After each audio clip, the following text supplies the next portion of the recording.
தாமதிக்கிறார் என்று சிலர் எண்ணுகிறபடி கர்த்தர் தமது வாக்குத்தத்தத்தை குறித்து தாமதமாயிராமல் ஒருவரும் கெட்டு போகாமல் எல்லாரும் மனம் திரும்ப வேண்டும் என்று விரும்பி நம்மேல் நீடிய பொறுமை உள்ளவராய் இருக்கிறார்.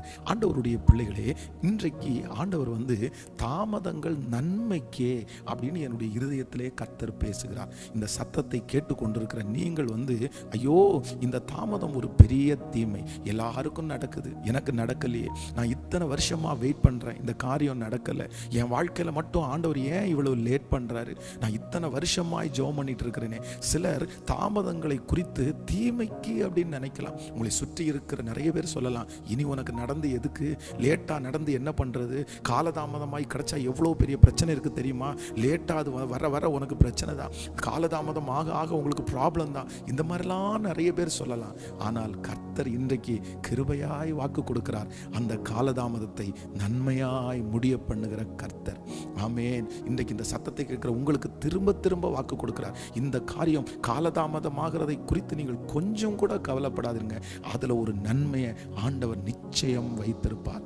அந்த ஜெபத்திற்கு ஒரு நன்மை உண்டாயிருக்கும். இந்த வசனத்தை நான் தியானித்துக் கொண்டிருக்கும் போது வேதத்திலே இந்த காலதாமதம் எவ்வளவு பெரிய நன்மையை கொண்டு வந்தது அப்படின்னு நான் வேதத்திலே வாசித்தேன். சகரியாவை குறித்து வேதம் சொல்கிறது. யோவானுடைய தகப்பன் சகரியா, எலிசபெத், அவர்கள் 2 பேரும் கணவன் மனைவி. அப்போ அவருடைய வயது முதிர்ந்த காலத்திலே ஆசாரிய ஊழியம் செய்யும் போது ஆண்டவருடைய வார்த்தை வருகிறது, உனக்கு ஒரு குமாரன் கொடுக்கப்படுவான், அவர்தான் ஆண்டவராகிய இயேசு கிறிஸ்துவுக்கு முன்னடையாளம். இதெல்லாம் தீர்க்க தரிசனமாய் சொல்லப்படுகிறது. அப்போ அவங்க நினைக்கிறாங்க, ஐயோ இவ்வளவு காலதாமதமாச்சு, அந்த ஜெபம் பண்ணி ரொம்ப வருஷம் ஆச்சு, அந்த ஜெபத்தை மறந்து ரொம்ப நாள் ஆச்சு, இனி அந்த ஜெபத்திற்கு பதில் கிடைச்சா என்ன, கிடைக்காம போனா என்ன, அந்த மாதிரி ஒரு சூழ்நிலைக்கு வரும்போது தான் ஆண்டவர் சொல்கிறார், இல்ல இல்ல உன் ஜெபத்தை நான் கேட்டுட்டேன், உன் ஜெபத்துக்கு நான் பதில் தர போறேன். ஆண்டவரே, இத்தனை வருஷம் தாண்டியா பதில் தர போறீங்க, இத்தனை வருஷம் தாண்டி நீங்க பதில் கொடுத்தீங்கன்னா அதுல என்ன நன்மை இருக்க போகுது. ஆனால் நான் நம்புறேன், ஒருவேளை சகரியாவுக்கு யோவான் ஸ்நானகனை ஆண்டவர் முதல்ல கொடுத்திருந்தார், ஆனால் அந்த யோவான் ஸ்நானகன் கொஞ்சம் பேருக்கு தான் ஊழியம் செஞ்சிருப்பார். ஆனால் காலதாமதமாக கொடுத்ததுனால, ஆண்டவராகிய இயேசு கிறிஸ்துவனுடைய வருகைக்கு முன்னாடி இந்த யோவான் ஸ்நானகன் வந்ததுனால அவருக்கு வழியை ஆயத்தப்படுத்துகிற ஒரு மிகப்பெரிய ஊழியனாய் மாற்றப்பட்டார். நான் விசுவாசிக்கிறேன், இன்றைக்கு இந்த சத்தத்தை கேட்கிற உங்களுடைய நிறைய பேருடைய வாழ்க்கையில இருக்கிற தாமதங்கள், உங்க பிள்ளைகளுடைய வாழ்க்கையில இருக்கிற தாமதங்கள், வேலை தாமதமா இருக்கலாம், திருமண தாமதமா இருக்கலாம், குழந்தை காரியங்கள் தாமதமா இருக்கலாம், வரவேண்டிய பண விஷயத்துல அது உங்களுக்கு தாமதம், இனி எது உங்களுக்கு தாமதமா இருந்தாலும் நான் விசுவாசிக்கிறேன், உங்க இருதயம் கலங்கவே வேண்டாம். இந்த தாமதம் வேதம் சொல்லுகிறது சின்ன காரியத்திற்கு அல்ல. உங்களுக்கு தாமதம் பண்ணுகிறதற்கு காரணம் என்னன்னா, ஒரு சின்ன விஷயத்துக்காக கர்த்தர் உங்களுக்கு அதை செஞ்சிருந்தாருன்னா டக்குன்னு ஆண்டவர் செஞ்சிருப்பாரு. ஆனா நீங்க கேட்கிற விஷயத்தை கொண்டு ஒரு பெரிய காரியத்தை செய்ய போறாரு, ஒரு பிரம்மாண்டத்தை கர்த்தர் செய்ய போறாரு.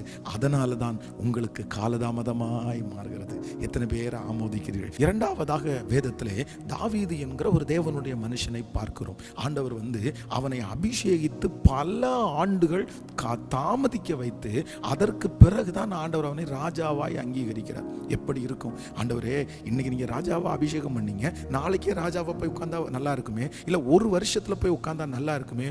ஐயோ ஐயோ, எத்தனை வருடங்கள் தாண்டி கர்த்தர் அந்த ராஜாவாய் அவனை கொண்டு போய் உட்கார வைக்கிறார். ஆனால் இந்த தாவீதுனுடைய வாழ்க்கையில் இருக்கிற தாமதம் எதுக்காக அப்படின்னு வேதத்தில் நம்ம கேட்டா, ஆண்டவர் தாவீதை உருவாக்குவதற்கு அவ்வளவு டைம் எடுத்துக்கொண்டார். நான் நம்புறேன், இன்னைக்கு இந்த சத்தத்தை கேட்கிற அன்பு ஆண்டவருடைய பிள்ளைய, ஆண்டவர் உங்க வாழ்க்கையில தாமதம் பண்றார்.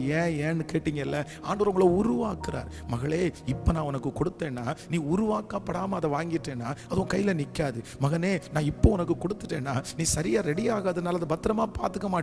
ஆனா ஆண்டவர் உங்களுடைய ஜெபத்தை கேட்டுட்டாரு, கர்த்தர் அந்த காரியத்தை ஆயத்தமும் பண்ணிட்டாரு. ஆனா நம்ம கையில கொடுக்காததற்கு காரணம் என்னன்னா, கர்த்தர் நம்மை உருவாக்குகிறார். நீங்க உருவாக்கப்பட்டுட்டீங்கன்னு வச்சுக்கோங்களேன், அவ்வளவுதான், என் பிள்ளை ரெடி ஆயிட்டான், அடுத்த நாளே கர்த்தர் உங்களுக்கு அந்த ஆசீர்வாதத்தை நிச்சயம் தருவார். நான் நம்புகிறேன். நம்பர் 1, முதலாவதாக என்னுடைய வாழ்க்கையில் இருக்கிற தாமதங்கள் பெரிய திட்டத்திற்காக. நம்பர் 2, என்னுடைய வாழ்க்கையில் இருக்கிற தாமதங்கள் என்னை உருவாக்குவதற்காக. நம்பர் 3, மூன்றாவதாக என்பதாக வேதத்தில் வாசிக்கும் போது 38 வருடம் வியாதியாய் இருந்த ஒரு மனுஷன். அப்போ இந்த மனுஷன் இத்தனை நாள் ஆண்டவர் ஏன் காத்திருக்க பண்ணணும்? ஒருவேளை உடனே கொடுத்துருக்க கூடாதா? ஐயோ, அவனுடைய வாய்ஸ் நாட்களிலே கிட்டத்தட்ட பாதி வியாதியிலே கழிந்து விட்டது. ஆண்டவரே, ஒரு 10 வருஷத்துக்கு முன்னாடி வந்திருக்க கூடாதா? நான் இதுக்கு முன்னாடி இருந்துச்சு ஓடி இருப்பேனே அப்படின்னெல்லாம் அவங்க சொல்லுவாங்க. ஆனால் நான் நம்புறேன், இத்தனை ஆண்டுகள் தாண்டி அவனுக்கு கிடைச்சதுனால அந்த அற்புதத்தினுடைய வேல்யூ எவ்வளவு பெருசுன்னு அந்த மனிதனுக்கு தெரிந்தது. அதை சீக்கிரமாய் அந்த மனிதன் இழந்து விடவே மாட்டான். ஏன்னா அந்த காத்திருந்ததனுடைய வேல்யூ, காத்திருந்து பெற்றுக்கொள்வதனுடைய வேல்யூ எவ்வளவு பெருசுன்னு அந்த மனுஷனுக்கு தெரியும். இன்றைக்கு இந்த சத்தத்தை கேட்டுக்கொண்டிருக்கிற உங்களையும் பார்த்து ஆண்டவர் அப்படிதான் சொல்லுகிறார். நீங்க தானே சொல்றீங்க, ஆண்டவரே இவ்வளவு காலதாமதம், ஆண்டவர் உடனே கொடுத்துட்டாருன்னு வச்சுக்கோங்களேன், அந்த பொருளுடைய வேல்யூ நமக்கு தெரியாது, அந்த சூழ்நிலையுடைய வேல்யூ நமக்கு தெரியாது. அதனால சில காரியத்தை ஆண்டவர் தாமதம் பண்ணுகிறாருன்னா நான் நம்புறேன் அதனுடைய வேல்யூ எவ்வளவு பெருசுன்றதை கர்த்தர் உங்களுக்கு உணர வைப்பார். ஆமேன். நான் விசுவாசிக்கிறேன். நீங்க கொஞ்சம் கூட வருத்தப்பட வேண்டாம். உங்களுடைய தாமதங்கள் நிச்சயமாய் ஆசீர்வாதமாய் மாறும். தாமதங்கள் அனைத்தும் நன்மையாய் முடியும். கர்த்தர் இனியும் ரொம்ப நாள் தாமதமா வைக்க மாட்டார். சீக்கிரமா ஒரு அற்புதத்தை உங்களுக்கு செய்ய போறார். நான் உங்களுக்காக ஜெபிக்கிறேன். தகப்பனே, இன்றைக்கு இந்த 22வது நாள் உம்முடைய பிள்ளைகள் ஒவ்வொரு வரையும் மனதார நான் ஆசீர்வதிக்கிறேன். தகப்பனே, இன்னைக்கு சொன்ன வார்த்தையின்படி அந்த தாமதத்தை நன்மையாய் மாற பண்ணுங்கப்பா.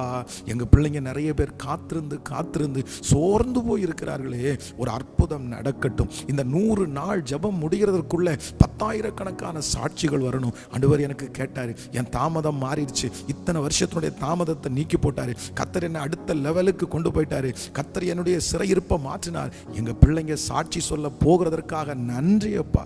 இந்த நாள் உங்க பிள்ளைகள் எடுக்கிற அத்தனை முயற்சியிலையும் உங்க கரம் கூடவே இருக்கட்டும் சாமி. மனதார நான் ஆசீர்வதிக்கிறேன். உங்க கிருபையினால் எங்க பிள்ளைகளை தாங்குங்க. இன்னைக்கு பிறந்த நாளை காண்கிற, திருமண நாளை காண்கிற உம்முடைய பிள்ளைகளை மனதார நான் ஆசீர்வதித்து ஜெபிக்கிறேன். நன்மையும் கிருபையும் உம்முடைய பிள்ளையை தொடரட்டும் சாமி. உங்க கிருபையின் கரத்திலே முழுவதுமாய் சமர்ப்பிக்கிறோம். இயேசுவின் மூலம் ஜெபம் எடுக்கிறோம் நல்ல பிதாவே. ஆமென், ஆமென். God bless you. ஆண்டவர் உங்களை ஆசீர்வதிப்பார். நாளைக்கு மீண்டும் சந்திப்போம். Praise the Lord.